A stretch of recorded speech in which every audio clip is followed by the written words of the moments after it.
Trask. And I'm Todd A. And we're here again, episode 9, Battle of the Bastards, our recap. It is here. We're in the home stretch of season 6. Can you believe it? We're beyond the home stretch, I think. We are like rounding third or whatever metaphor, whatever sports metaphor I can apply there. Sliding into home base. I've got an immediate question for you. Can you are you able to take yourself back 10 episodes and imagine that we actually got the Battle of the Bastards? Yes.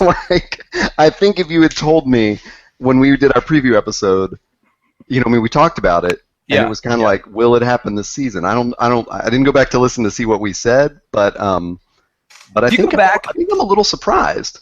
If you go back to my tone during our preview, there's a lot of cautious optimism. Right, there's definitely cautious optimism. There was a lot of sting after season 5, and if you listen to me as we've progressed through this season, my sort of excitement keeps raising, and my confidence of the direction of the show keeps raising to the point where once we hit about episode 5, I'm like, well, no. Even not knowing that they were titling this episode Battle of the Bastards, I'm like, well, surely we're going to see that. Right. And surely it's not going to be a throwaway thing like Stannis attacking Winterfell last season. And I'm so glad that was a throwaway, only because it enhanced this so much more. Like this would have lost some of its agency had we seen Stannis, engaged in some kind of battle. I'm so glad it all kind of worked out like it did. That's true, but there's no way anybody could convince me that was intentional. Fair enough. I mean, as far as like the showrunners, like if they told me, no, we knew that, and we didn't want to blow all the budget on this thing, and then have Battle of the Bastards be a letdown, I would still say I don't believe it. I love watching, by the way. I love watching the, how after each episode they do the next time, and then they do like a little 5-minute, like, here's how we made it. And it's always Benioff and Weiss discussing things. Every time they're on, they look more and more tired and just sort of zoned out of all. Like I've seen them in interviews earlier on when they were starting the show, and they're like, "Yeah, we're so excited, and we can't wait to bring this story to life." And now they're just like, "Yeah, so we wrote this episode, and they are definitely haggard. They are. You could tell they have. I think because it's just the two of them writing almost every episode. And planning every episode, and like going through the logistics of show running. I think they used to bring in George R.R. Martin to write one a season.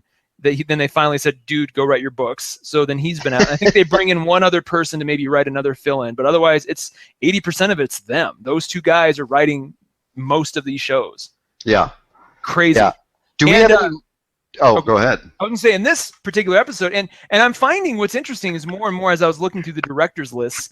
They're kind of consolidating around 3 or 4 guys or gals to direct these episodes this season, and I feel like that's going to carry over into next year, especially given what we saw from Hold the Door and what we Bender? saw.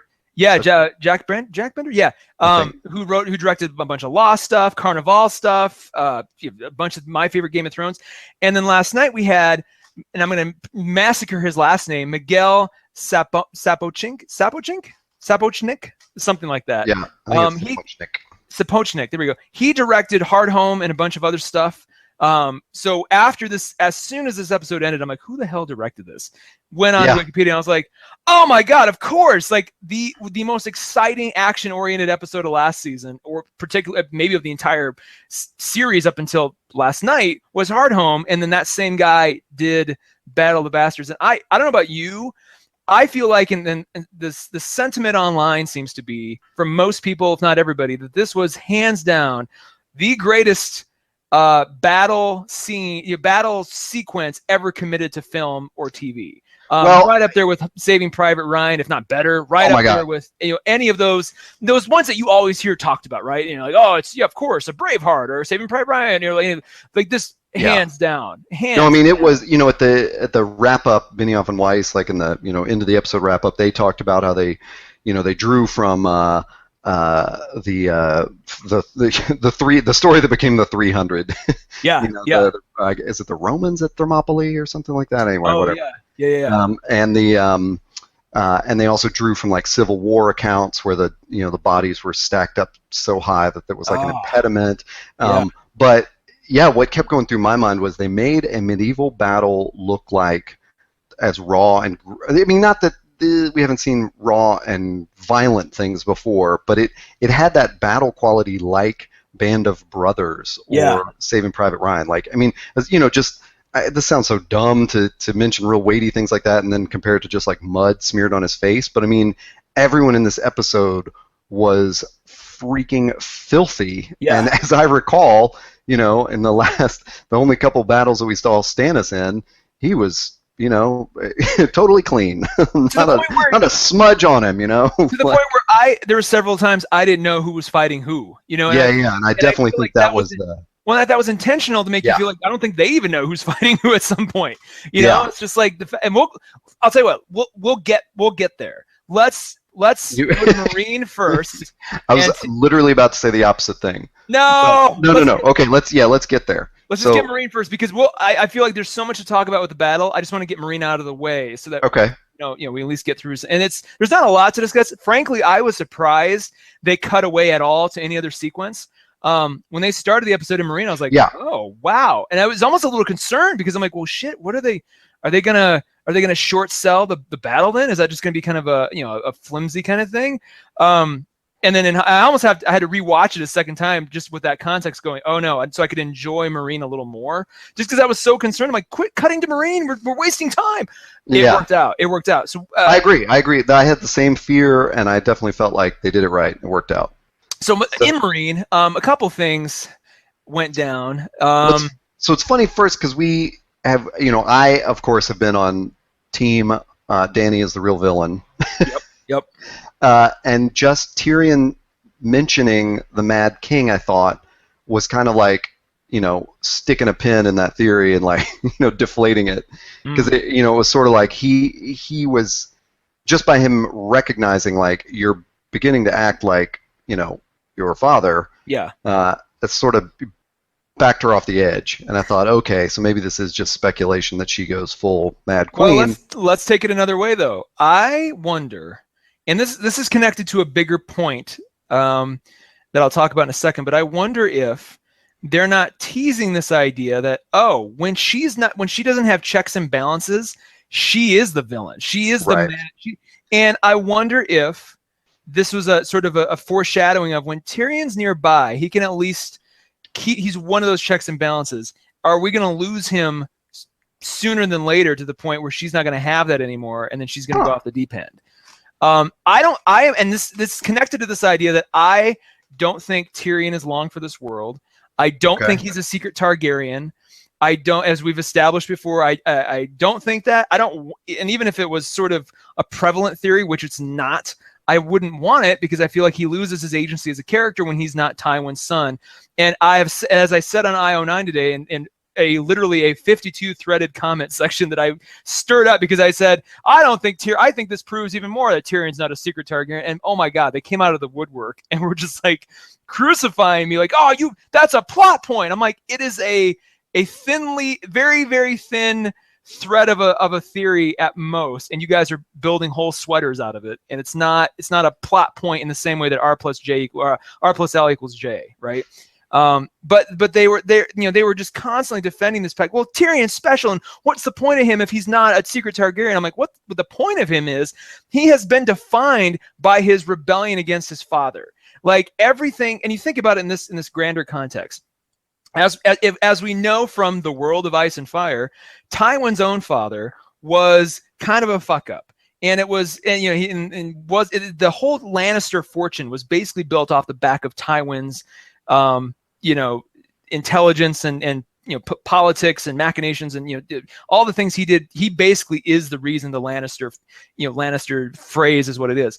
So then he has two kids, Cersei and Jaime, who grow up to be more or less kind of fuck ups too, right? and you could say, well, no, I mean Cersei became queen and all that stuff. Yeah, but as the seasons have gone on, something interesting's happened. Cersei has become more unhinged, has made worse and worse decisions, has gotten two of her kids killed.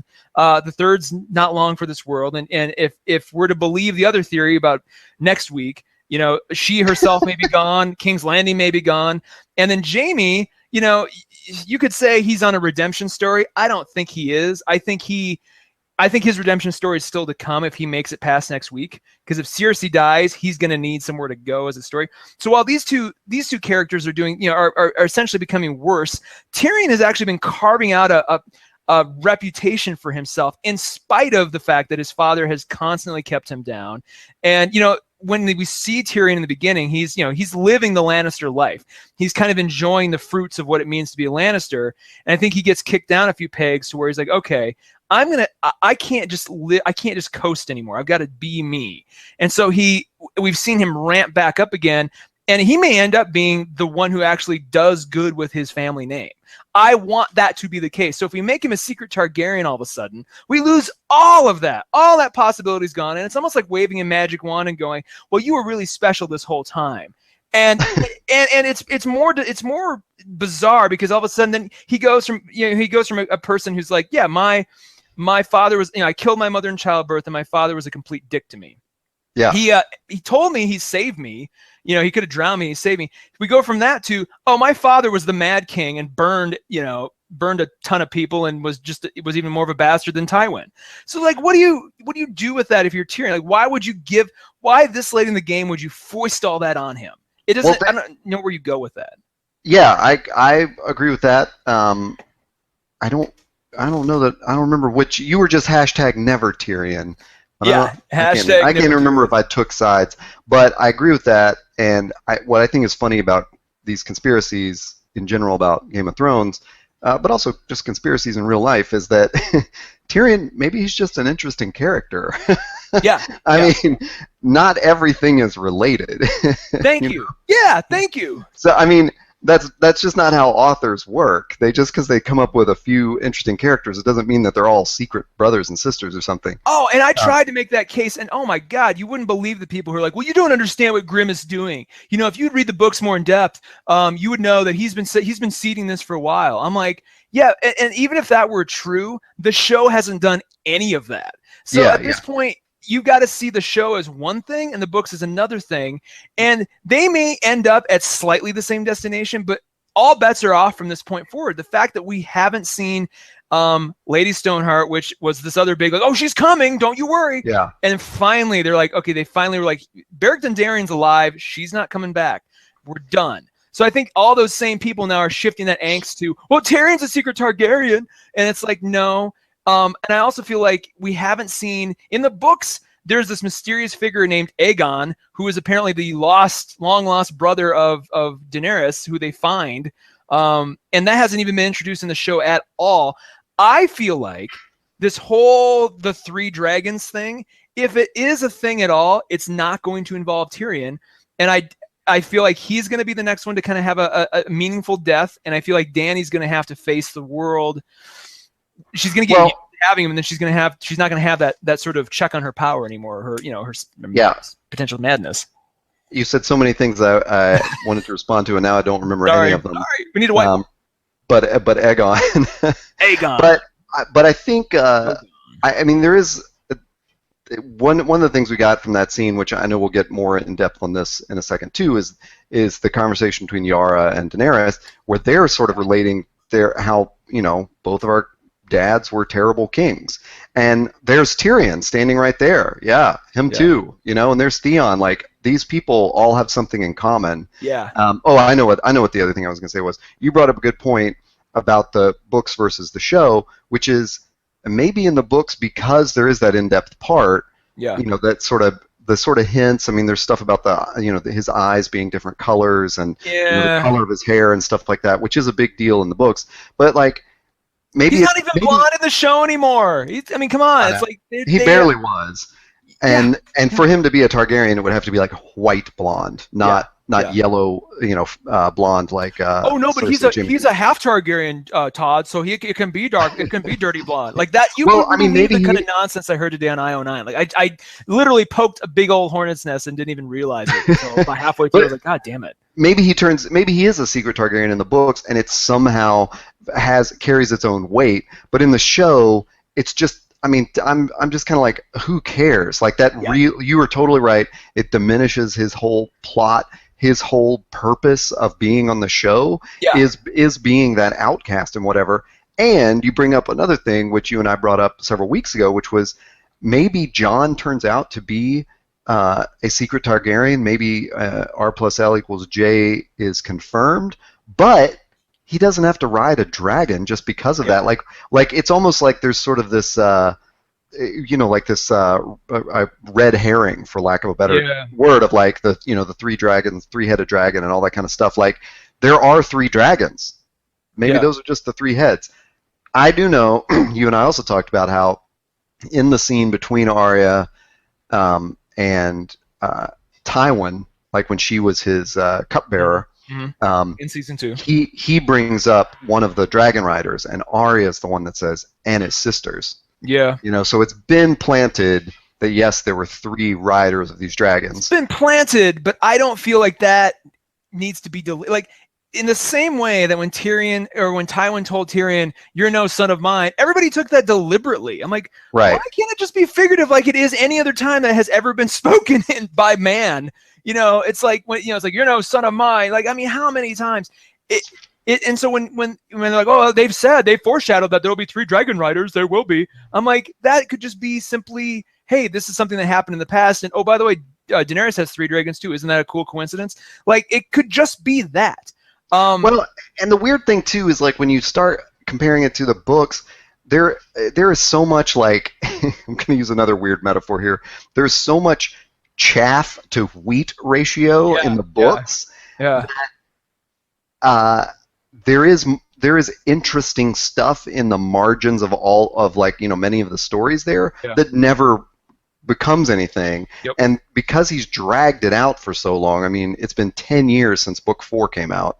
Has it really? Jesus. Yeah. So because it's been dragged out so long, I think people are trying to make these connections. Like literally, that's our brains trying to make sense of what Film Crit Hulk called the Irish play of fantasy literature. Yeah. It could end anywhere, and it makes no difference. Yep. These books have gotten to the point where the larger plot doesn't even matter. Like I'm gonna say, if there has to be three Targaryens, and it's Daenerys, Jon. Let's make Mira the third one. That stands to reason far more than Tyrion being a secret Targaryen, and it gives Mira something to. Yeah. It gives Mira something to have been like. What's the point of Mira other than that? She's just like show only. Like none of that. All the things that point to her being a secret sister. That's all just show points. Is it really? Okay. As far as I remember and have read when we investigated that a couple of episodes ago, I don't think there's anything in the, or at least there's very, very little in the books that hints that she will be maybe he Jon's hasn't sister. introduced it yet. Maybe he hasn't introduced Mira as a thing. Yeah, I know. Book 6 is just 70 chapters from Mira's POV. POV, yeah, maybe. It's like, oh, shit. And it will be like, it'll seem. It's all flashbacks. It's like, hey, the show revealed it first so that I can get into detail, everybody. But I don't think, and I thought of all this because as, Daenerys was riding Drogon and the other two bust out, I'm thinking, wait a second, we don't need, we've always been under this assumption. I know that the quote unquote three-headed dragon is like a metaphor and it really means like, three people will come to all that. But it's also kind of all, meant that three people will ride these three dragons. After seeing her take down the ships, I'm like, we don't need three riders. She did fine controlling them by herself. Right? So it's not like because this whole time I've been thinking, oh, well, we'll need Bran to warg into one of them to control that one. And we'll need another. It's like, I was like, we don't need any of that. Like it is purely Daenerys doing. All she has to do is shout out Dracarys and like everything goes exactly like she wants to, which is a little strange because we went from a place where the dragons were really unwieldy to now they're just like, whatever, mom, whatever you want. And I'm just like, yeah, I kind of thought there was some cool mind control stuff going on there. The way that like Drogon just like flew in right when she needed him, and then the way that the other two, is it Rhaegon and Viserion, like they break out like right as she needs them to. But I don't know. It's funny how some of the superhero stuff in the show really annoys me. Arya, and some of it is like really like I'm like, oh yeah, that's awesome. You know, but basically anything with dragons, as I've mentioned before, one of my favorite movies is Reign of Fire, starring Matthew McConaughey and Dude, that's a good movie. That still holds up. I think that got shit on a lot because it was Matthew McConaughey and pre-Batman Christian Bale. And I think now it's like you watch it now and you're like, oh my God. Like they could re-release that today and it would probably have a nice little 2-week run in the theaters. You know, people it's be like, so good. It should play every weekend in a theater somewhere. It is so good. It's amazing. So. Yeah, it's one of those. I feel like it has found and is continuing to find its audience. But the reason the Arya stuff annoys you and me is because it doesn't lead to anything. There's no story that it generates as a result other than just a big fart. Whereas anytime the dragons coming out, like it actually led to. Yeah, it was a little bit. Like, well, it's just it is superhero-y and just very, very convenient, but it led to something. It led to and the thing that you and I have brought up so many times, which is the show in the universe established by the show. There are so many times. I mean, just look at Bora. Bora gets barely touched by one of the stone men, and he gets grayscale. Mm-hmm. And Arya gets stabbed repeatedly in the gut. Yeah. And, the knife is twisted and she is thrown into this, a gonorrhea-soaked Gowanus canal. and she walks, stands upright and walks away from these wounds eventually after a superhero leaping out of a window and all this, falling down these stairs and all this crazy stuff. And it's like, that's insane. But the dragons breaking out and just sort of responding to the, telepathy of Daenerys is superhero-y in a different way. Like not, if one of them if we'd seen like some terrible wing injury, just start flying away, I would probably have the same reaction that I did to Arya, which is like, oh come on, you can't walk that off, you can't fly that off. Yeah. So by the way, since you brought it up, I was going to mention it last week. Isn't it bizarre that Bora Mormont is from Bear Island, the same place that gave us Lady Lyanna? Like they always talk about Bora, and he's done some stuff to prove his mettle a few times, but like he's sort of weak sauce when you look at the rest of House Mormont and like what he could have been. I thought he was a pretty badass dude. He was, but man, he has even before Grayscale, he was just kind of. They were not using him right, and it's but I mean there was some cool. He was doing some all the conversations he had with oh my God, Barristan Selmy. His name just was like in my head, and then it went away. Like up until he was probably stabbed in the gut or whatever. Like I remember there being like this cool tension between these two different sorts of leaders, or consigliere of Daenerys, and but then he was just left to wallow for like a season, like so many other people. And so anyway, well, let's move on. I know. Sorry. That's right. Well, I had to throw that in there. I was like, I am on team.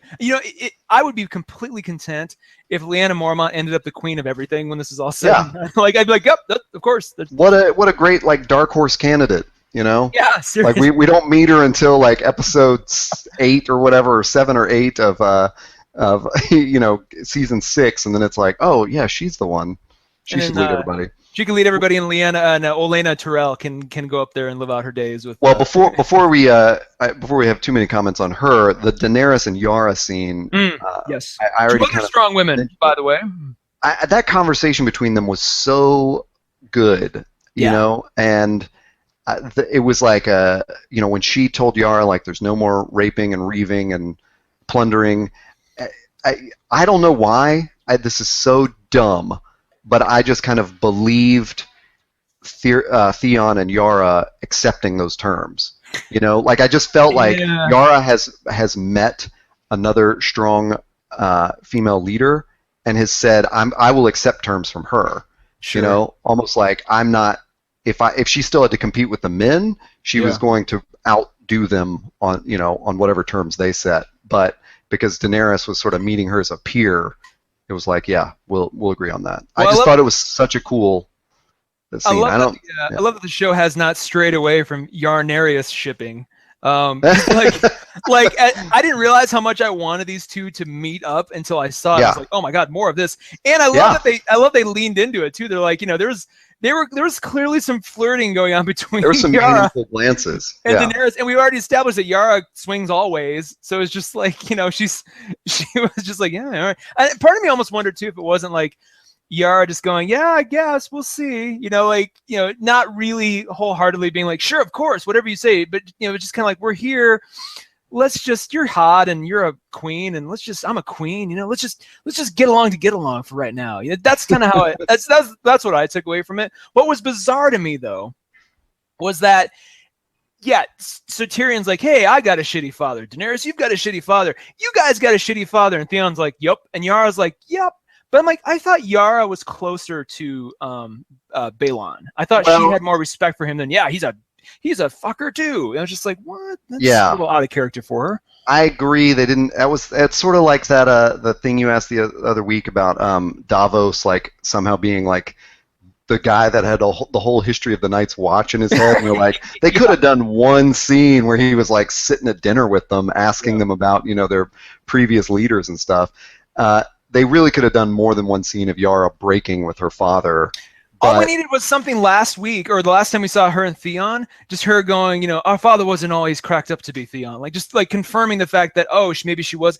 Because, but we had that earlier in the season because he totally dismissed her, you know, and like in that very first episode where he dies, like he just sort of brushes her off to the point that I think I even said on our show, like, I kind of raised my eyebrows like, oh, man, is she going to kill him? And then in the very next scene, Euron shows up and kills him. I took that as just him having a bad day, honestly. Because you think about it, like, but he was so angry with her for leading the rescue mission with Theon and then not coming back with Theon. And even when Theon's penis showed up in the mail, he was like, you know, he did not have the same reaction to it that Yara did. Like, she's definitely... You know, I feels this kinship to her brother. Well, that's a dumb word. Obviously, she feels a kinship. she's you know, there's a. Are they twins? Oh my God! No. But it's another brother-sister power couple. You know, I mean, it is. Only bizarrely, like I wonder what Daenerys thought by looking at. Okay, here's another brother and sister, very different from my brother. Like where he's like, no, she is the queen. Because remember she's looking at Theon like, okay, yeah, you want to be king. He's like, no, her. Yeah. And exactly. I wonder what she's like. Oh, interesting. I had a brother once, and he was not that way. Right. Exactly. Yeah. The dynamics between the brother-sister couples are awesome. You know, the Marjorie and Loras, and Jaime and Cersei, That's a great point. Euron and Theon, and Viserys and Daenerys. Okay. You say that, and where else could we take that, but not to have Jon and Mira be brother and sister, and you have like, you know, whole, you know, 2.5 seasons to explore that. There's so much. I don't want to keep harping on that, but there's so much that if we're gonna go that direction, let's give it to Mira. Let's make. But don't you think that like the reveal of Jon being a Targaryen, even if we've talked about it for years now, isn't that enough? Like, then wouldn't it be really weird if they're like, and also you have a sister, and it's like, holy crap. I think it's a move. Let's pretend you and I were writing the show. I would objectively look out there and go, okay, the test that we had to take from George R.R. Martin to be able to write the show was R plus L equals J. You know, George R.R. Martin asked them, who is Jon Snow's parent? And they got it right. So it's clearly something that he knows, that most fans know. So if we're writing the show going, okay, we've been building up to this, it's going to feel really anticlimactic no matter what way we do it. What's going to give it that extra punch? Good point. Have a camera, you know, you're in the Tower of Joy, and then have the camera pan slightly to the left, and you see another. And there's 2 kids baby. There. And it's just like, or they hear like another cry, and like, and Howland Reed's like, oh, well, I'll take that. And it's like, you know, there's homages to Star Wars and all kinds of popular myths, and just like I feel like, and again, you're right. Mira's a show thing more than anything else. It for the same reasons that I'm like, you know, we can't just cram all this story into the last 2 seasons, but I feel like Mira hasn't been given anything else. So it would be easy to offload a lot of this onto her because she's kind of just a blank slate still. Like, we don't know much about her. We don't know why is she even in the story besides to look after Bran, and that's not good enough for me. So I don't know. Well, yeah. I mean, it's just one of those goofy character substitution things too, where I just I had high hopes for Jack and Hagar too, and we know how that turned out. So, you know, don't take what I say with a grain of salt. And I think I don't know if this tangent came off of. We were talking Dragon Riders just a second ago. Yeah. But I think Arya turns into that sister pairing for Jon. Okay. More so than Sansa. Although, which is just so honestly, that's the other thing that bothers me so much about last week's like bungled Arya scene was, I think Arya has. I don't know. I think Arya's been set up to be the hero or a hero, in that way that where Sansa has not. And I think, and we'll get to it, but I think Sansa's little smile at the end of Ramsay this week was sort of evidence that, like, she's not on the same hit list as Lady Stoneheart, but she's got that vengeance in her of Lady Stoneheart. So. Anyway, that's how we got off on was the brother-sister pairing. I do think Arya is the pairing for Jon more than Sansa. Okay. Or Mira, Yeah, and if they do, if they somehow salvage Arya in a way that makes sense, that'd be the best way to go about it. Is to I could care less if we ever see Arya again, unless it's to pair her with Jon in a meaningful way. So that would be cool. I have such a dumb.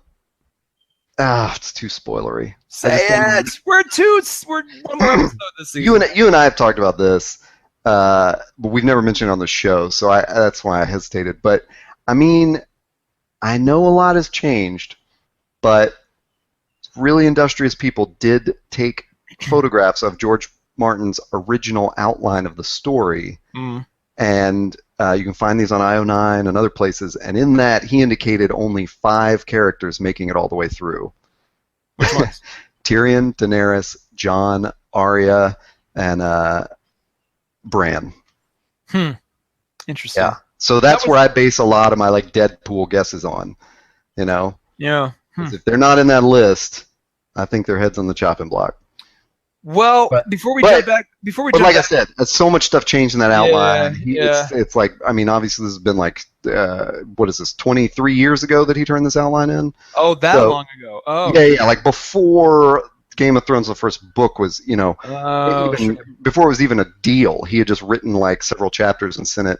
It's not even a proposal, it was just kind of letting his publisher know this was what he was working on or something. And here's the scope of it. And that's where people get all the hints about where he said it's going to be a trilogy, and each trilogy is going to take place like 5 years after the last one. So we'll see these characters age, and of course, in the outline, Arya is part of a love triangle with Jon and Tyrion. So things have definitely changed. Yeah, but you know what? They'll treat that like the gospel truth if it means Tyrion's a secret Targaryen. So it's like I can't. Let's jump into the battle, but before we do, one more thing on Marine. I am curious on 2 things. Daenerys has done this deal with Yara for the ships. Yeah. How is Euron going to play into that? And what the hell is the point of what is Varys doing? Did he go to Dorne to get ships from the Martells? And if so, what is he going to show up with all these shiny ships and go, "Hey, everybody, I got these ships," and they're going to be like, "Well, oh, sorry, we've got some already." Like, what is? What I hate about the Varys thing, the hanging thread, is that like the Arya plot from last week and so many other things, it's like they're just running out of time, and there's some stuff that, like the Arya thing, they just had to tie it together, and I think they really thought that the impact of that would be different than it was. And I know I heard from some people that thought that Arya was a badass last week. So, but the majority of people did not like it. that like I listened. The majority of comments and people that I talked to definitely didn't buy it. But one more thing, it did work for some people, and I think Varys is like, he's just left without something to do. They had to ship him off because they couldn't have another episode. Remember, we pointed out like episode 3 or something where he just like he was standing next to Tyrion for like several scenes silently. He literally never said a word. Yeah. It was like, man, they're calling this actor out, and he's not saying a thing. Wouldn't it be hilarious if Varys just got tired of playing second fiddle and was like, I'm going to go. And where he really is on some secret island, just basically enjoying like, a fine wine and just chilling out, like, reading his scrolls and stuff. Just totally what he should be doing. I guess I should go back now and tell him I didn't find anything. Yeah. Just, it's like, it would be really fun. By the way, one more quick question on Marine. You made me think. There's a split down the middle where some people think Tyrion has been a total badass since he's been a Marine, while others, myself included, think he's been a half-cocked, just fool, essentially, with all the decisions he's made, things he's done. Yeah. Where do you fall? Well, that's a good question. I think that so first of all, this whole season has been so much more satisfying than last season, and even season 4, I would say. Like, I'm so much more a fan of this season than I have been for a couple of years. Mm-hmm. But one of the shortcomings there is there's definitely not a lot of exposition to get the the characters in. So I'm kind of giving him credit based on seasons 1 and 2, where I do think he was, he appreciates that the diplomacy route has some, pitfalls to it. So, but you brought up, like, he's the checks and balance for Daenerys, and I think that's exactly what it is. Like, that's such a good insight there, is that he has to, even if we think like he hasn't been much of a badass, it's like, nope, he's the one that just told Daenerys in this episode, look, I've got another idea. And but that's after his first idea failed miserably. Like, it was really bizarre seeing him when she charged in and she's like, Galarian, I'm like, what have you done? He's like, well, it's he looked like a little kid, a little boy in detention or in the principal's office. Like, well, I didn't mean to, and you really have to think about what was really going on. And I'm just like, Tyrion. I agree with all that. But it's like they took something that takes 500 pages in the books, and they made it happen in like 3 episodes. Fair enough.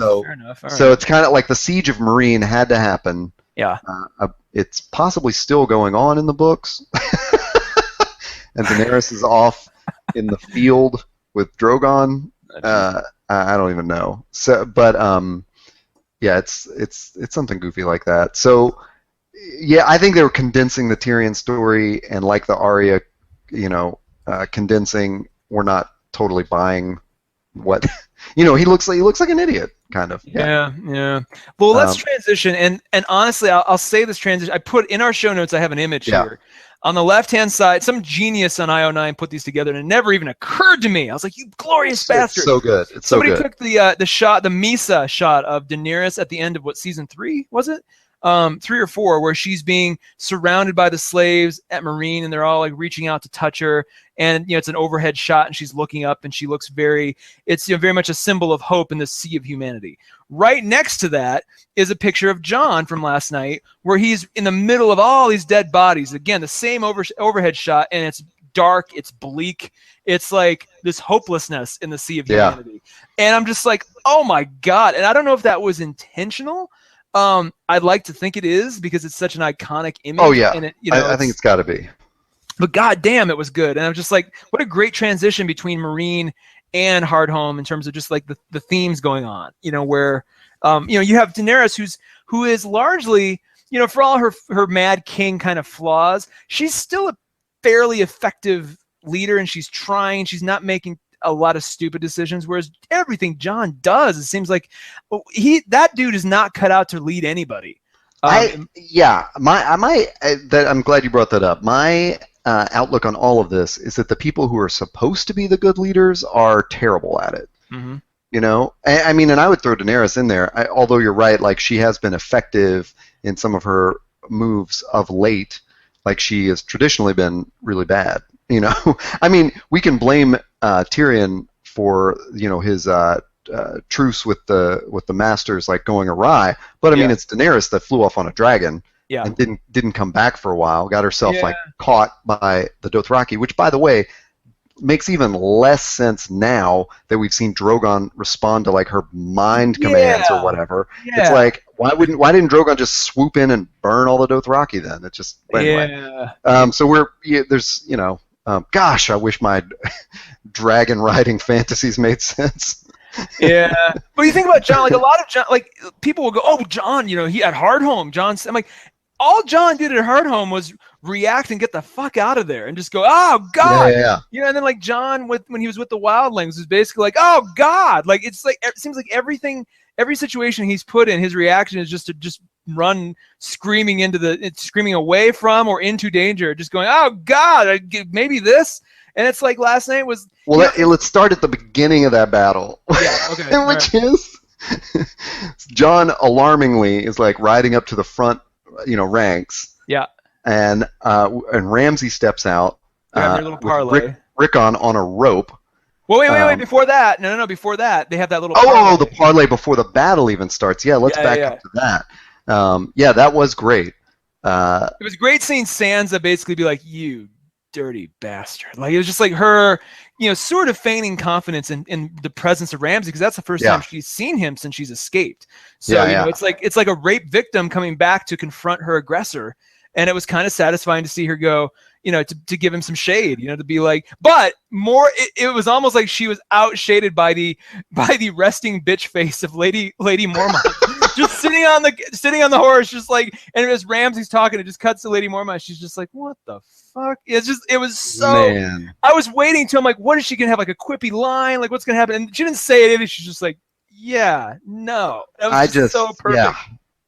Yeah, that was awesome. I really thought I wondered what that was setting up, it was a meaningful shot of Lyanna Mormont just staring him down, and I kind of went through my head like she's just gonna go kill Ramsay right now. Wouldn't that have been amazing if she's like there shall be no battle, and she just like literally like or you see like an arrow fly past John and strike him in the heart, and like Lyanna's like the battle is over and just rides off. It's like, oh my God, yeah. And then she's just like 10 men. yeah. I told you. Yeah, that's all it takes. One woman, and then she rides off. Ooh. So I also bought the excuse or whatever it is of John's, or the reasoning of John's, when he tells Tormund, Tormund said, "Did you really think he was going to fight you one-on-one?" And he said, "No, but I wanted, I wanted his men to know, that he wasn't going to fight for them." And I thought that was a good tactical thing. Then they spend all this time talking about the tactics, how they're going to dig these trenches, they can't be attacked, and then all that just goes to hell. Yeah. As soon as the battle starts, oh my God! It was cinematically. Also, to back up, after the Hold the Door episode, you had said that was the most cinematic episode, and I totally agreed, but I think this is now the most cinematic episode we've seen. This beats it. This whole season, I was telling a friend, I'm like, honest to God, the best movie of the summer is season 6 of Game of Thrones. Like, man, it's honestly messing with my ability to go and enjoy movies this summer. Like, you're right. I'm usually a big hardcore summer movie kind of guy. Even if they're kind of lame or over the top, I'm still like, yeah, summer movies are fun. I've been struggling this year. Like even Captain America: Civil War, I was like, just because this has been so good. I'm like, I don't know, man. I haven't. Who cares about X-Men Apocalypse?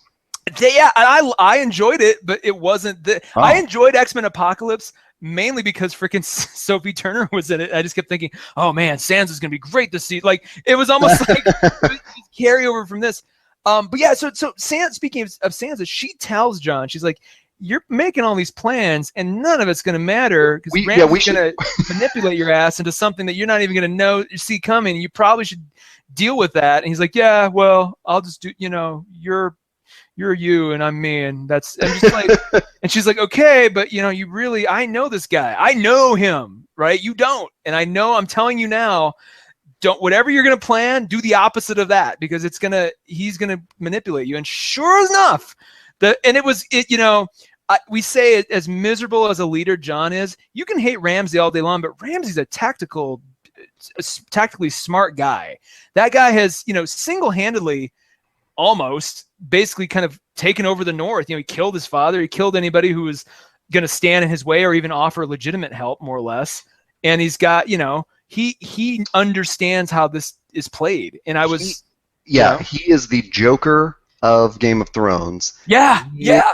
Executed everything just like the Joker does, and certainly the Joker of Dark Knight, the movie, with Heath Ledger, because I mean that whole like agent of chaos thing of burning the pile of money, or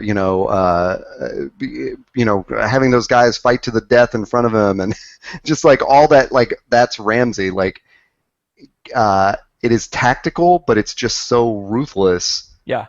I mean that's what Sansa was trying to explain to Jon. Which, first of all, like I just started making notes within our notes of all the things that are wrong in this battle. First of all, why did she tell him that after the parlay?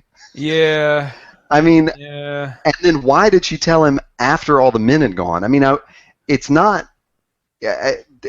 because she was trying to save Jon face, because she has contradicted him in front of those same people before. Yeah. And in fact, when he didn't even want to raise an army, she was the one going like, "No, I'm raising an army. You don't have to fight in it, but I'm doing all this." Yeah, you're great point. Great point. And she was there, I mean, as they were assembling all these parties together, she was there. I know, the whole time. So it wasn't like, "Oh, by the way, here's my sister." It's like, no, like I was responsible for bringing. It was he and I rallying you all. So it's like, that's a great point.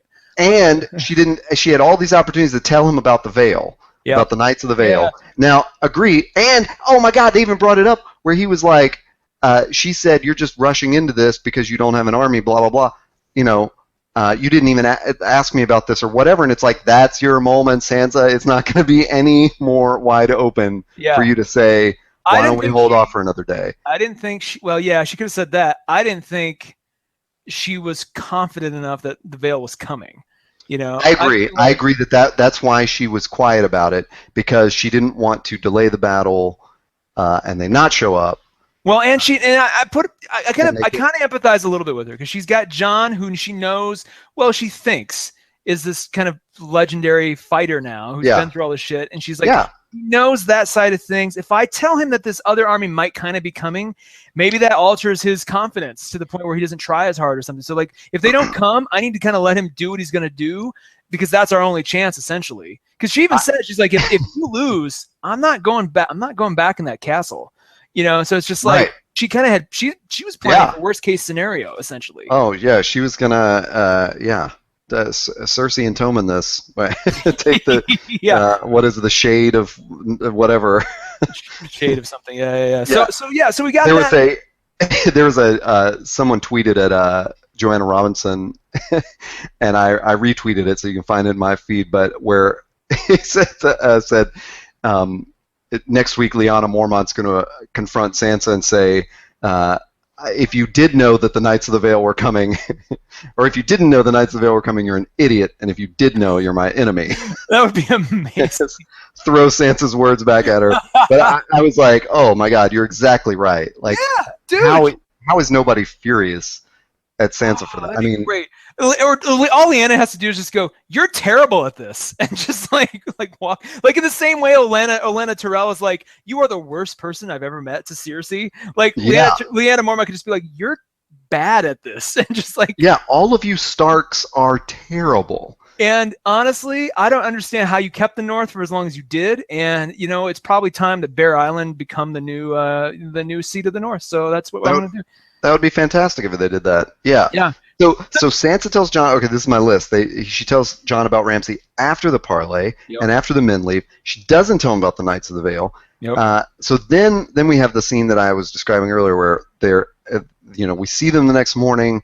Jon is hurriedly running up to the front of the ranks. Ramsay comes out with Rickon on this rope and tells him they're going to play a game, and he's got to run. Again, total Joker move. Well, first it looked like he was going to slit his throat, which I honestly believe was going to happen. I was like, oh, he's just going to slice him right here. But then when he let him go, it's kind of like, oh, interesting.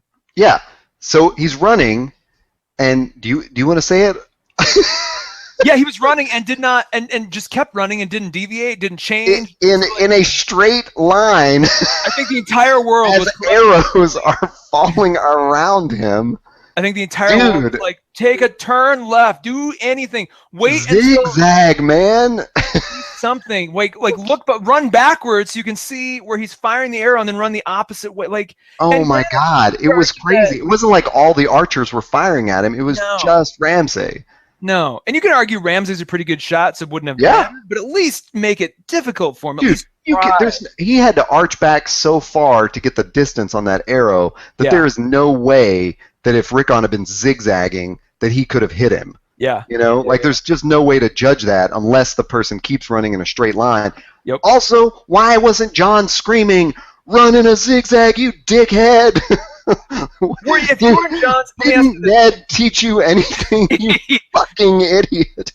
He's been living with OSHA for too long. It's just like, oh, I guess. I know. Rickon, man, straight. It's Put yourself in John's shoes. If you had seen this, would you have ridden out to try to save him, or would you have sent one of your men instead? I think John did the thing that we expect of John. Yeah. That's not where I think it goes wrong. I think where it goes wrong is when Davos or whomever said, follow your commander. Oh, and you're I think so it would have been much better if whoever was holding that line back said, they can't reach us with the arrows where we are. Yeah. Don't charge it. Yeah. We have a fucking plan. We dug trenches. They can't get to us. John is just on his own. It's just so dumb. Yeah, exactly. John chose to do that. Good luck, John. I honestly think Davos has a huge man crush on John. That's the only explanation. Where he's just like, that's why he knows so much about him. It's like he has one of those like black and white Polaroids of Kit Harington like under his satchel at night. He's like, I just love Jon Snow. Well, I think he buys into the Azor Ahai kind of stuff. He watched her give birth to the smoke placenta, Melisandre, so he knows that magic exists, and then he's the one who brought John back to life, basically. He's the one that convinced her to do it. Yeah. So, he believes in something of him, but the tactician in any of those smart people back there, Lyanna Mormont's got the sense to say, no, don't everybody run into the falling arrows, you idiots. What happened to the 620 Mormonts? Did they die? Are we going to find out what happened to them all? Is that because she's oh my god, if she goes back to Bear Island with like 2 Mormonts or something, it's going to be the worst. That would be 20. 20. Yeah, right. Yeah. The force multiplier is included every time. Yeah, it'll be like what's his name with the Ghost Army in Lord of the Rings. Oh yeah, yeah. Aragon is Ghost Army, where it's like the quickest cleanup of all time. Like you can all just disappear. Whoop, she rides back and there's only 2 humans with her, but there's like giant ghost army behind them. Like, they live on even in death, and then they're half a Mormont, but they're still around. It's like okay, I was baffled when Davos said that, and then Davos stayed behind, and then he with his archers. And then he literally said, "Well, we might as well just be counting shit back here. Let's go." And I'm just like, Davos, what the, And honestly, he's the guy. You could take this back to the Siege of King's Landing in season 2. He's largely the reason that they failed so miserably. Like here he is with all his ship-faring friends, and he's like this big kind of master naval commander, and smuggler, and knows all these things. And he got bested by one boat dragging Dragonfire. Is that what it's called? Yeah. Wildfire. And literally, like, it's just like, come on, Davos. Like, I wouldn't trust Davos to do anything anymore. Like, I just don't. Man, that one stings more than the accusations of all the people being terrible leaders. Davos, for some reason, seems like he's a little more serious than they are, and he jumps off his horse. Yeah. When he said something about like we might as well just be taking shits back here. It's like, dude, why did you dismount? Yeah. First of all, you can get there a lot faster on a horse. Here's my other thing. Like, so we talked about, when they were designing this, they were looking at like Civil War stuff. What struck me, let's talk about some of the key visuals here. The first big visual was just that stampede of horses charging at Jon Snow. Oh my God, when we saw it from the background, and that was a lot of that was real too. Very little of that shot was CGI. I don't know how they got him out of the way in time or how they filmed that to look like that, but man. The other big key visual that really struck me at first was just the piles of bodies that built up pretty quick. I'm just like, oh God, like that really, between that and just the mass of chaos that was kind of like the phase 1 of the battle was just really, oh man, it stuck with you. I know, and it was so intense. and that was the sort of the emotion, like that was sort of the visualization of the emotion that we felt about this battle, but none of it tactically made any sense to me. I mean, even like when you mentioned the bodies piling up, I didn't understand. Once it was apparent what Ramsay was doing, I didn't understand even then, even after the John's army charged in, why they didn't say retreat or whatever, and just back up 20 feet so the arrows couldn't hit him. Like when it was apparent that like Ramsay was going to slaughter his own men with the arrows. Yeah. Then just get out of the range. Like that was, and there was a wall of bodies so that Ramsay wouldn't be able to see what they were doing. It was sort of like, it was so strange they didn't use that to their advantage, But at the same time, too, the episode was brilliant in just showing what I was so appreciative of was, unlike Lord of the Rings, where you have like, you've got like a guy, right, and he's fighting another guy, and like it always pisses me off in battles when you see like a guy fighting another guy, and like 6 other guys will kind of just hang back and wait until that fight is done, and then another guy will kind of enter and go, now you'll fight me, fight, now it's my turn. This was different. This was like, John was just like, I think he spun in 360 degrees like 20 times, just like, this, and then this, but this guy's going to get killed by this other thing, and oh God, I'm getting attacked over here, and just like the sheer chaos of stuff just coming at him from all sides, indiscriminately, was really that was insane. This is what it feels like to be in this battle. I was on an iPad and I felt like I was there. It was crazy. And it's funny. It's funny too because I ended up having to watch it on a laptop. Although I did make the really smart decision to put headphones on and just crank it up. That made a huge difference to me too. So I was like totally into it.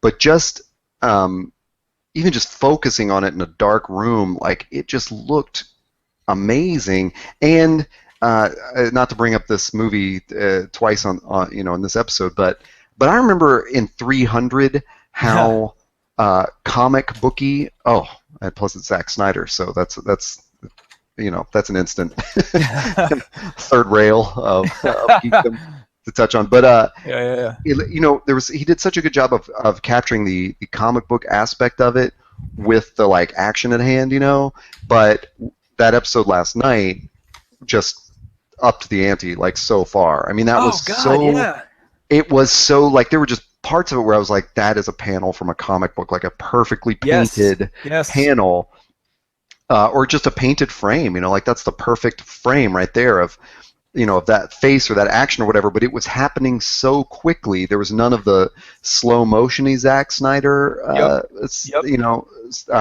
style, and so it was definitely like. It was just amazing. I mean, I was in awe, and despite all my bitching and griping about, the tactics of it or whatever, there is, of course, there's several quotes about, like, everybody has a, battle plan, or is it Mike Tyson or, some boxers credited with saying, like, everybody has a plan until they get punched in the face, or no battle plan survives the contact with the enemy or something like that. And so as soon as Rickon... that the game has begun with Rickon, I think that's really the first punch, and then it's just sort of like it's guaranteed to be total chaos after that. So I will say I excused all of that, It's the other thing that really pissed me off though about Davos is he led the rest of his men into that and allowed themselves to get surrounded by the tortoise of shields. That was so dumb. And I honestly at that point was just like, well, Ramsay should just win because like that, what a pig-headed stupid move. Like it was not only a stupid move, but it was really impressive to see. I was just to see that sort of tactical thing where they're like, we're going to surround these guys with like the ultimate. I mean, it was like 3 shields deep. It was really like, it was terrifying. It was claustrophobic. Oh my God. There's so much of that was claustrophobic. I mean, John just being trapped underneath them. Oh my God, that was driving me crazy. Yeah. But you're right. Like it was such a crazy sadistic battle plan that it's almost like, how could it not succeed? Yeah. And it would have, but for the Knights of the Vale. It would have succeeded flawlessly. It's almost like Ramsay goes, they're going to do this. So at that point, we're going to do the archers. And then if they send their other guys in, we're going to do this. Well, and make sure they stay. If the bodies pile up, make sure you keep them down on that side. It's just like he was just the like sickness of his men riding out there and knowing we are going to fire arrows into you as you charge them. I mean, because obviously the Bolton army knew that's what Ramsay was going to do. Oh yeah, and they're all just sick, sadistic bastards who are like, that's okay with us. And then that frickin' Umber chant about like who owns the North. Oh god, yeah. That was chilling. Yeah, that was well, and it was just like John didn't have anything like that on his side, you know. He didn't even have time to rally anybody. It just sort of remember he was just like and then basically his chant was and Davos was like shit, go now. Yeah, I know. Well, and I just didn't even feel like it was. There was a weird moment where the Umber Great John or whatever did that, and I was like, oh my god, like John doesn't even have they don't even have a good, concise understand. Like his army just doesn't have a good understanding of what they're doing. Not only do they not have a motto or a chant or anything, it's like, we're gonna fight these guys because the zombies are coming, and we can't fight the zombies up here. And you guys are wildlings, and I saved you, so you kind of owe me. It was like, but here are the Umbers with this like, strong, we own the North kind of thing. That was really terrifying. Yeah. And then the Knights of the Vale sweep in, and Gandalf that shot of them literally running over the Tortoise or whatever you called them. That was unbelievable, man. That was so. It was cool, but crazy. It looked very similar to a hybrid of the Riders of Rohan plus Gandalf and the Riders of Rohan, coming down the mountain, charging down the mountain into it. Had that last second. Here they come! Like I was surprised I didn't see a white wizard leading it. And the Stannis aerial shot of him just decimating the wild above the wall. Same kind of thing. Now, granted, just the fact that they ran right into the line was what I was just like blown. I was so flabbergasted by that. I was happy though. It was immensely satisfying, even though it was cliche. It was immensely satisfying because we've been hearing about the Knights of the Vale for so long. Like, there are these great warriors, and they live in an impossibly to penetrate castle, but they're still great warriors, and they're steel and all this stuff, and it's like to finally see them in action was it was really cool. It was really satisfying. And I will say this, for a second there, I thought when they were, remember at the very end when they're unfurling the wolf banners on Winterfell again? Yeah. For a split second, I'm like, are these going to be I thought it was going to be the Valyrian banners, like the Irie. But here's a great question: was the flag they were carrying, was that Littlefinger's sigil, or was that I questioned that myself and I didn't look it up, but I will do that right now. But the other part of it that I bought, and this is it was such a like kind of cliche, but when Ramsay realizes that the battle is turned and he runs away, I just bought it. I was like, yep, that was appropriate. And then the John seeing him run up. Like when it was close up on John's face, I understood it or whatever. If they had just stuck with John, this is such a weird comment on this, but if they had stayed on John's face as he was running after him, I wouldn't have bought in as much as them shifting to Sansa's POV and showing John and 1-1 and Tormund running across the field. That was so much more powerful to me for whatever reason. Of her observing that and just the expressions on her face of reacting to Ramsay starting to get away and then realizing her brother not a brother going after him, and it was just that really sold me on that moment more so than Well, so it gave us sort of what was happening. It allowed us to observe. Oh, so 1-1 Tormund, they're all going to wind up at the castle soon. So when we hear, it was only seconds later that Ramsay's like, we can stay in here we can wait them out here in Winterfell, and then all of a sudden we hear boom, boom, and we're like, of course it's 1-1. We saw them all going towards. So it's it's not gonna. I mean, there wasn't that moment of dread where you're like, oh god, Ramsay's gonna get away with it, isn't he? It was like, no, dude, he's not long for this world at all. And then sure enough, they satisfied that. I was how do I want to frame this? I was really wondering how they were going to dispense with Ramsay. Like, what was it going to be? Was it going to be, and part of me secretly wanted, even though it wouldn't be as meaningful, I kind of wanted Lyanna Mormont to be the one that, almost Ollie style, just like, just killed him from afar. Yeah, I was just like, that's enough of that then, but the fact that Jon comes in and then everybody's in there and all his archers are, pointed, and poor 1-1, gets the last. Of course, you have to get that last killing blow from Ramsay just to remind you that he is a total douchebag. Which, by the way, let's just say, if hold the door was the hashtag of that episode, I'm gonna say fuck the door is the hashtag here. I think you had said hashtag Fodor. Yeah, just because 1-1 just like bashing that down. It was kind of a nice mirror. Oh my God, when they like pierce his hand and he just pulls his hand up and like just lets it rip his hand open. Jesus Christ, that was so awful. He could have essentially vaulted over the wall entirely, just thumped down. It may have been overdone, but when Ramsay shoots 1-1, did a part of you wonder why he didn't spin that arrow on Jon, who was clearly focusing on 1-1 and not looking at Ramsay? No, because I think at the end of the day, Ramsay always defaults to what's the most dickish thing I can do in this moment. I love that explanation. And I think it was a combination of that and this giant might get back up again, so we need to solve. That's true. If I shoot Jon, this guy turns me into dust. Yeah, so let's just, I am a dick after all, so that's a good point. Let's satisfy that. And also, but then he's like, the fact that he's like, hey, let's do that combat thing after all.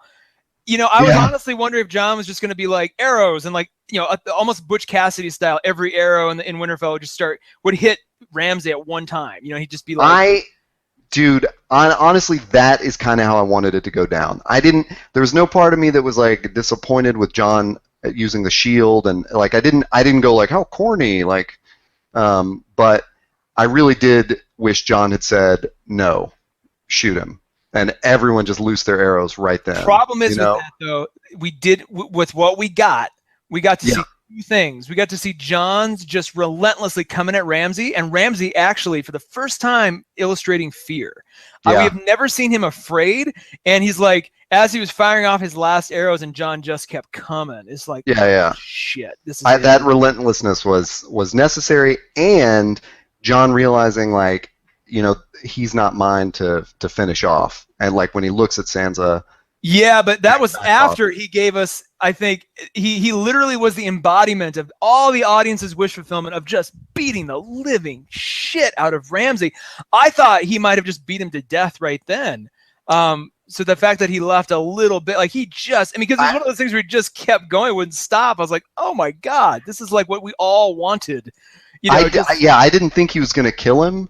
I wondered if like, Sansa was going to tell him like step away, and she's holding a dagger or something.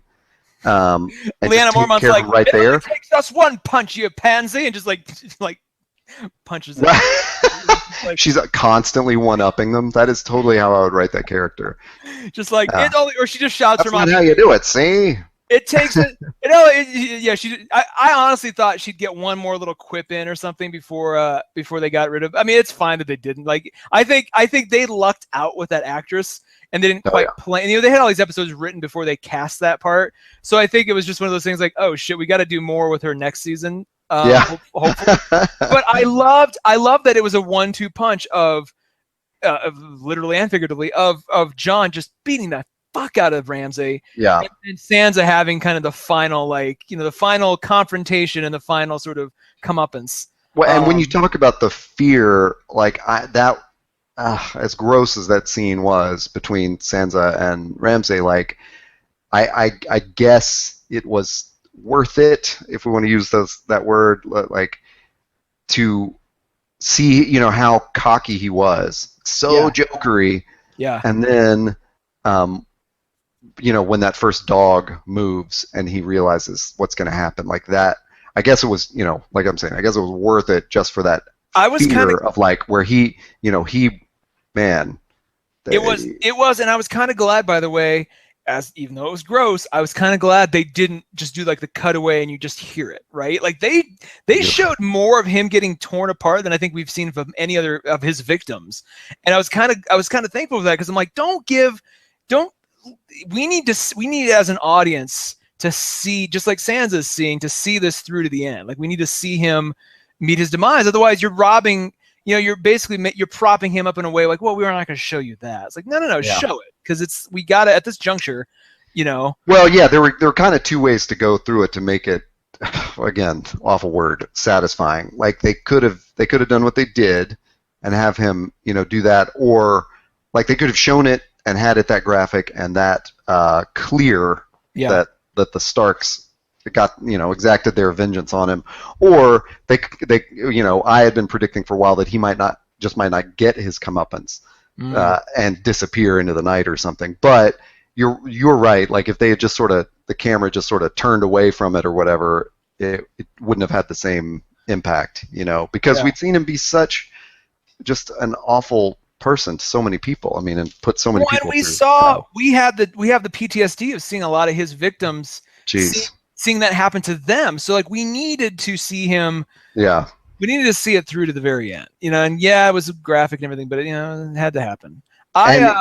You mentioned already the Stark banners unfurling, and I just thought that was such a grim and perfect moment of there was no soundtrack, there was no sound except the banner unfurling. It was so unceremonious. Yep. And it was really a sense of of recognizing all that they had lost to recapture their childhood home. I thought that was really, really well done. And I have confirmation that was not Littlefinger's banner. That is the Knights of the Vale's sigil. How interesting that it looks a lot like Falcon. It looks a lot like his Mockingjay pin that he wears. It does, but it's a falcon, and of course the moon.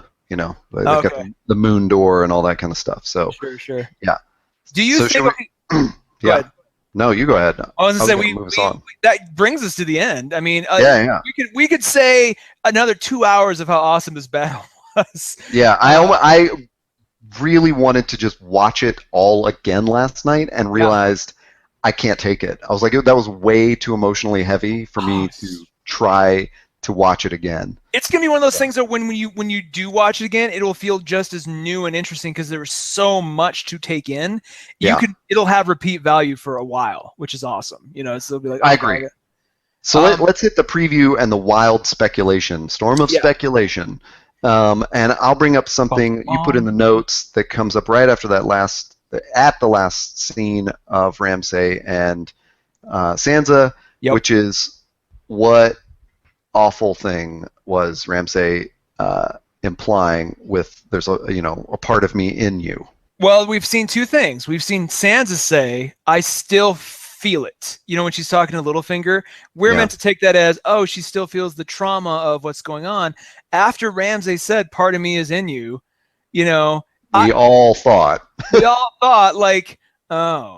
but and so is she pregnant with Ramsay's child? Is that what this is suggesting? For a larger discussion of this, tune into the Storm of Spoilers podcast because they have been talking about this all season. Oh, they have? And they're super grossed out by it. So it's kind of like you and I don't even need to get that gross about it because they can cover you there if you're a listener and you want to hear more people hate that and speculate it. I feel like there's logistically it's a little bizarre because are we meant to think how much time has passed for her since she's escaped? 3 months, 4 months? Why is she not showing, or why is she not acknowledging the fact that, does she know she's pregnant? Does she, I really hope not. I really hope that's not a plot turn because it is so guessable. It's just so cliche in a way of well, of course that's what happens. I really think that there's just a worse meaning to those words, which is what you brought up, which is what she brings up to Littlefinger earlier about I still feel it. He's saying I've ruined your life forever. You're never gonna forget this. And so her defense to that is you'll be forgotten and your name will be forgotten, and You know, Well, your house is dead and all that kind of stuff. Says that, okay, when she says that, put that in the context of she's pregnant. Does she keep the kid and not abort it? And if she keeps the kid, does that make her, you know, because there's that scene that they foreshadowed with her and Littlefinger, and Littlefinger's like, this is what I want. You know, she owes him now for bringing the knights in.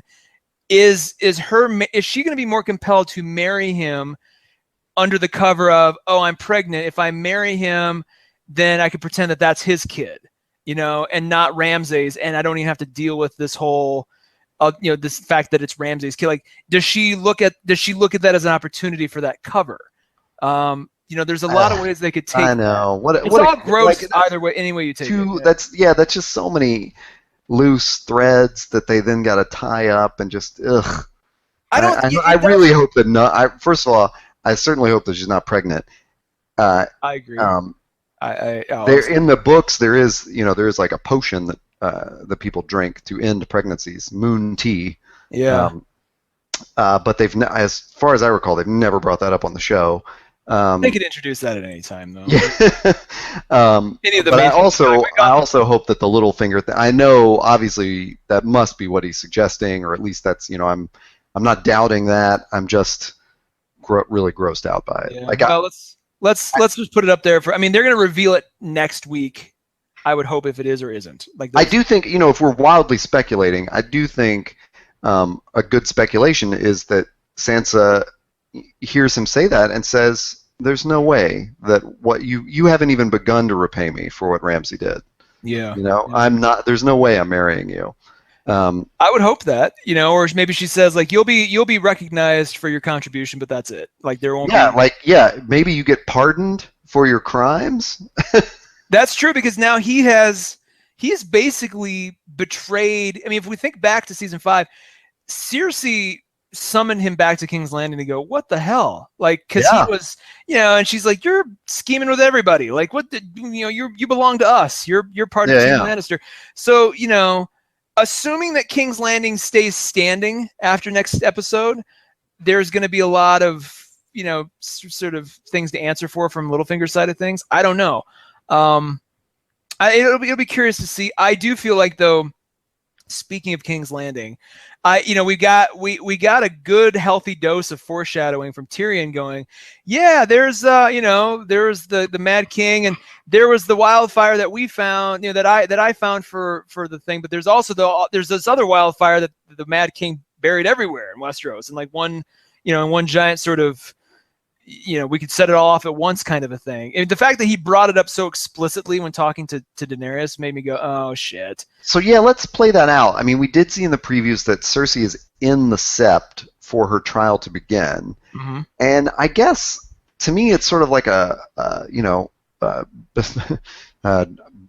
wildfire while it's hot or whatever. Like, it seems weird to me that she would wait until the trial starts and then somehow after that decide to burn everything down. No, okay. Think about it from her perspective. She's lost her son.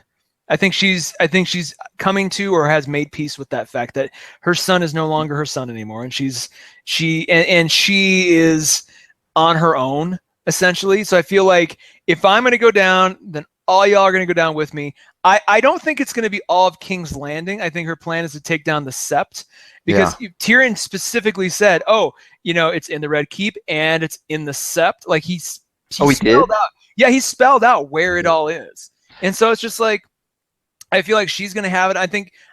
Not only that, but I believe it was. I think it was even in the preview before this episode started, where we see Qyburn say to Cersei, where she says, "The other thing you were looking for, did you find it?" Yeah, yeah. And he's like, much, much more. Yeah.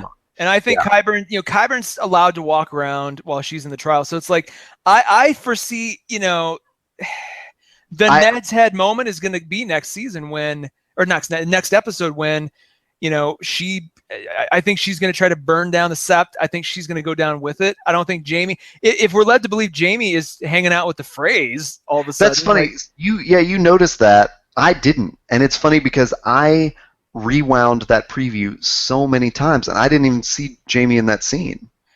It doesn't. Okay, so when you see the Walder Frey is toasting, And isn't Jamie like in a reaction shot to that toast? Isn't he like, yeah, that's right? I mean, I'm not like disputing it. I didn't even notice. Like that's how I was so focused on what uh, you know, old Walder was saying that because I kept rewinding it to go. I was just trying to figure out what is he talking about. Like where does this land in the plot? What the hell are the Freys doing right now that he would echo the Red Wedding and say the Freys and the Lannisters in their regards? Like I just don't know how they fit in the plot at all. Yeah, it's gonna be. I don't know. I feel like they've been foreshadowing and building up to this fact that Jamie is basically like it's my sister and I to the death, and he's not there for her trial. She's gonna do this crazy thing. He's not gonna be able to save her, and he's gonna be on this whole other journeyman path after this. That's gonna take him. I have this whole idea that he's gonna go. He's gonna end up going north. Eventually, find his way north. He'll be at the wall. He's going to be in the battle with the White Walkers in some major way. And I think he and Brienne still have unfinished business in terms of their character relationship. Not that they're going to hook up or anything, but there's going to be something there where he saves her, or she saves him. And during the battle of the Walkers, I just feel like, what else can you do with King's Landing besides blow it all to hell? Do you really want to see another season of the High Sparrow, doing his thing, and Cersei being, just like, where do they have to go except, like, Olenna? Didn't Olenna go back to? I think we can infer that she did. So she's out of it, So Marjorie and Loras. So we did in that preview seat. There is like in the Sept scene, there is Loras, and you're right. Jamie he does respond to the toast that Walder did. I was just playing it. Yeah. So just now. There. So it's like, what? I mean, Cersei. The only thing I can see is that Cersei.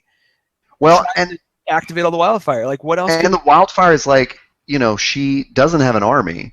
No. Everyone sort of goaded her into this. I mean, Olenna for sure, and Tyrion's foreshadowed it, and she's checked with Qyburn. Qyburn's told her it's available. There's the possibility, though. So first of all, historically, the 10th episode is kind of like a bunch of cliffhangers. Mm-hmm. And not a lot of big action. But secondly, just because of the way that the Faith shut down the Tyrell's rebellion, there is a possibility that like she just can't activate this wildfire, and she instead just tells the Faith where it is. No, I don't think she lets that. Really? I think she's too disillusioned. She's working basically with Qyburn, and that's it. I think he might have a couple underlings under him, but there's no one else she can trust. So the whole, I think she's looking at this going, well, we tried it this way. They made a big deal. She's like, okay, this is what's going to happen. The Tyrell. I honestly thought she believed the whole, what they had planned was going to work until Tommen emerged from the Sept. She thought, oh, this is going to be a great idea. I hate the Tyrells, but we're going to ally together, and we're going to take care of this. And I thought when that went wrong, she's just like, I don't have any other, like, you've taken my son from me. I think, and think about this. I think she intentionally sent Jamie away because she knew it was headed towards this was something going to come out in the trial. And I'm like, she's like, he's going to try to save me or do something. I need him out of here because I love him.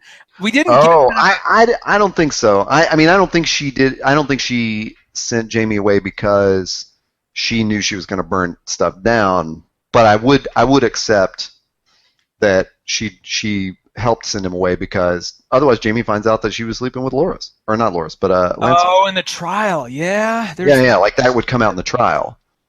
Okay, I keep forgetting about that. I always look at that with less weight than I think you do, and you're right though. It's a huge deal. It's a huge secret between. It is, and see, there's another episode like seasons ago. Maybe he's talking to Bronn, or so, I don't know. It might be when he and Bronn go to Dorne, where he confesses, like, I've never slept with anyone but Cersei. Like, there's only one person I've ever been in love with my entire life. Yeah, and you're right. So just the fact that, like, and even though we've only seen her, like, mess around with Lancel, definitely in the books, it's like, yeah, she was catting around with, like, 12 dudes or something like that. Yeah. Okay. So I think that I don't know. I just don't know. There haven't been enough hints of that with Jamie recently on the show to think that would really affect him that much. But I can see that she was happy with him leaving because she thought, I don't want him here when this comes out. Yeah, yeah. And I think, but maybe the fact that he is gone is she's just like, I have nothing else to lose. Yeah. Here we go. Yeah. Yeah, and that's true.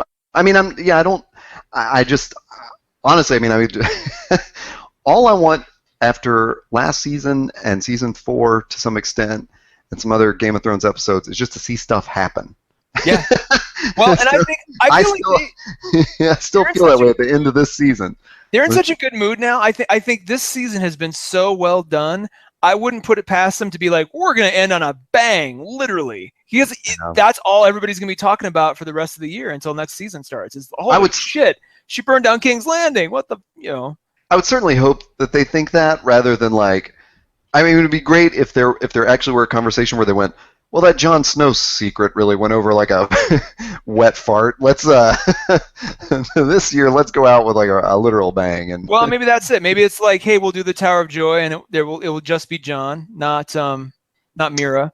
And by the way, King's Landing's gone now. Because if you think about this, what's got to happen? We've got to clear King's Landing is not going to matter going into next season because it's like we've got the Wall and we've got Daenerys coming over. We've already established that there is some future vision of King's Landing in ruins. Yeah. Both Dany sees it and Bran sees it. So it's like it would be great for Daenerys to get over here and realize there's nothing to take over. It's gone. It's like it's in chaos. Yeah. So now we got to go north and deal with all that. Like it would make more sense for her, and it would really be funny, honestly, if Daenerys spends all this time rallying all these troops just to come over to find smoldering ruins. Like what poetic justice just to see, like, hey, there's nothing here for you to take. So just to throw this out there, wild speculation time. All season and all throughout all the seasons, like I've been interested in how the religions operate in the show, and it is very interesting that in Marine they've allied with the Lord of Light, and Rahala Batgirl, and so although we never see Daenerys like buying into that or anything, but it is interesting to think that that's like who's empowering her, and then of course the drowned god. Fire and water, and coming over to King's Landing, and like if the Faith were the only one standing, like if the Faith actually destroyed Cersei, like maybe she tries to burn it down and the Faith come out on top or whatever. Wouldn't it be interesting if it turns into like a literal holy war when Daenerys gets there? Because who really cares about the Lannisters? Like their army is in the Riverlands, and their king is a nut job now, and the Queen Mother is off a rocker, and so maybe she goes down next episode somehow. Maybe I don't know. Yeah, it's wild. There's nowhere else for Cersei to go as a character, but and so it's just a matter. I kind of agree. She's beyond redemption, or like even like caring about redemption. And we can't just see her mill around saying and doing the same things in other seasons. So it's like the question is going to be, who does she take down with her? Just Tommen or everybody? Yeah. I kind of feel like that character sort of got in the shaft because I think the Walk of Atonement had us. There have been glimpses of her humanity throughout the series. Oh yeah. The Walk of Shame or Atonement was definitely one where it was like, oh my God, like this is. I feel for this character, but I feel for this more in the way of like that was meant to be that character. So, but sure. Yeah, but I really thought like, well, a couple episodes into this, we're gonna see her just. Real like just hack their heads off or something. Yeah. But it didn't happen. Once they took the trial by combat away from her, I'm just like, she's done. There's nothing else for her to do. There's nothing else that's gonna like. We can't just have her sitting in her quarters yelling orders at people. Like we've seen that. Like it's just gonna waste time. She doesn't have Tommen to bond with. Olena's not there to like kind of sass her back and. Yeah, I agree. There's nowhere. Where does she go here? There's got to be some big move she does. The thing about the show that I'm encouraged by is that they seem to have proven they're not going to show us something we've seen before. They're not going to do it. Like every time they're like, oh, we're going to see Clegane Bull, but we've seen Trial by Combat with one of the Cleganes. We don't need that anymore. So they're like, nope, we're not going to show you that. We're not going to show you, any of the battle. Like the freaking Battle of the Bastards was not anything we've seen before. I mean, we've seen some really good fight sequences, but nothing like that. Which makes me, by the way, when we get to the inevitable, kind of final confrontation with the White Walkers, can you imagine what that's going to be like? Oh God! Like, I mean, they're gonna have to outdo this. It's gonna have to be. I mean, it's gonna be the same director, surely. So he's gonna have to go. I need to outdo Hardhome, and I need to outdo Battle of the Bastards, and somehow combine the two ideas into like. It's gonna be incredible. They're gonna have to show in the theater. It's gonna be incredible. Oh man, that would be great. On the other hand, it can all be CGI'd, so yeah, but Jesus. You can just get some video game animators. Let's knock out some of the rest of these things real quick. Oh yeah.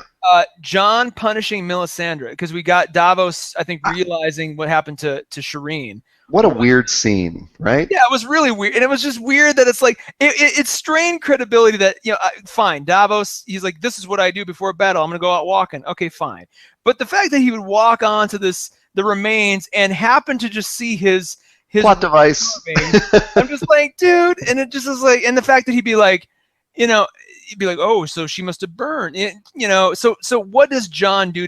What does Melisandre do? Is she kind of just like whatever John says, or what happens? I mean, I guess what we're supposed to feel, or what they will bring up, is like, well, she's the one who brought him back to life. You owe your life to her, literally, and Davos was instrumental in all that, and it's just weird, especially because, 2 episodes ago or whatever, when he was in the Mormont's castle or the other castle, he just said, look, that was the past.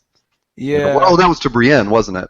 Yeah. When Brienne shows up to confront Melisandre. So, yeah, is he going to... I don't know. I mean, it was an awful, awful thing that she did. Yeah. She's kind of lethargic now, so I wouldn't be surprised if she's just like, whatever John wants. Yeah. There were several. That was weird because there was dialogue in it, and then in the preview, I mean, not to get all super nerdy and pick us apart, there's like 2 frames of Bran's face, and, like, not interacting with anyone. Then there's this really quick shot of Daenerys like touching Dario's face, and then that cuts to a guy in shadow walking through like a castle, and he's got like a cloak on, and he turns this corner, and there's like the outside, light is coming on him, but we don't see who it is, and that cuts to Tyrion and Daenerys sitting there, and Tyrion telling her like, yeah, this is leadership or whatever it is, this sucks, Yeah. And it was just like, either they're literally baiting us to have these conversations with just like, let's just put one nonsense frame in there. Yeah. I didn't even catch about the that dark stuff. figure in the light thing. I didn't even see that. Well, it's like such a weird transition, because when I saw her touch Dario's face, and like, I miss Jaime, so I didn't even put that together. Though now that I've watched it again while we've been talking, I realized why I miss Jaime is because every time it cut, I assumed it was going to a different scene because it moved so quickly. So when it cut to Jaime, I just didn't even put it together like he was hearing Walder Frey say that. Yeah, I got you. But he definitely is. You're right, because it's the same lighting and everything.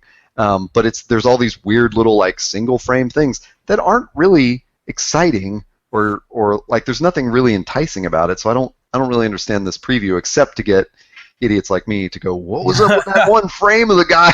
You know, he had a cape on. He walked around the corner.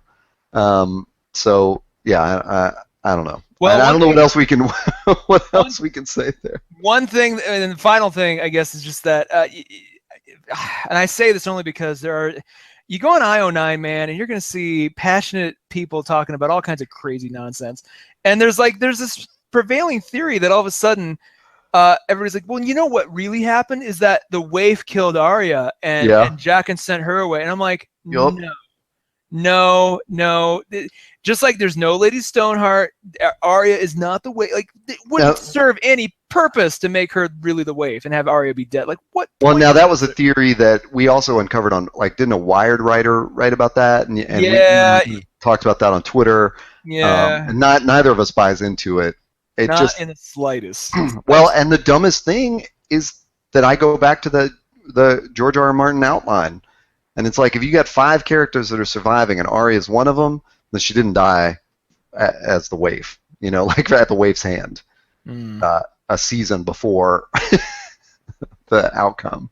Yeah, so, which is such a dumb excuse because again, he's changed the outline. It's all different now. But I'm still hoping for that love triangle with Jon and Tyrion. So. That said, man, I think this might be the longest. Terrible way to go out. You got to go out on like a more wholesome note. That was so awful. I do not hope for that. Maybe, yeah. Maybe a Davos Jon Tyrion man crush triangle. I think Davos would love some one-on-one time with Jon, not in a sexual way, but just he just wants to hang out. He's like, can't they just take a steam together? Yeah, talk about the old days, the fighting days. Have a steam, man. This is definitely one of our longest episodes. We are planning to do a show right after the finale next week. We're going to record it like immediately and get it up as soon as possible, and then I think we'll do a season recap a couple days later. Yep. You can find me on social media, especially Twitter, at HeyToddA. Actually, that's pretty much the only social media where you can find me. Where are you? I like to be found at Taylor Trask on Twitter. Just easy way to get a hold of me. That's where I run most of my comments through Discuss and everything too. So find me there. Nice. And we are toddandtaylor.com. Of course. Look for us on iTunes. Look for us on Google Play. Search for us on SoundCloud. I can't believe we've banged out 10 episodes of Wednesday in Westeros. And I can't believe it's been 10 weeks, man. It seems like we still just started. I can't believe we're almost there, almost to the end, and then we'll be done we picked the right season to do this. Yeah. We had done it last year, and I had just given up after episode 6. It would have been so terrible, anticlimactic, We would never have done the show again. We've been like, forget this. Yeah. So this, it's been good. It's good. We'll see you next week, or we'll talk at you next week. Alrighty, see you guys.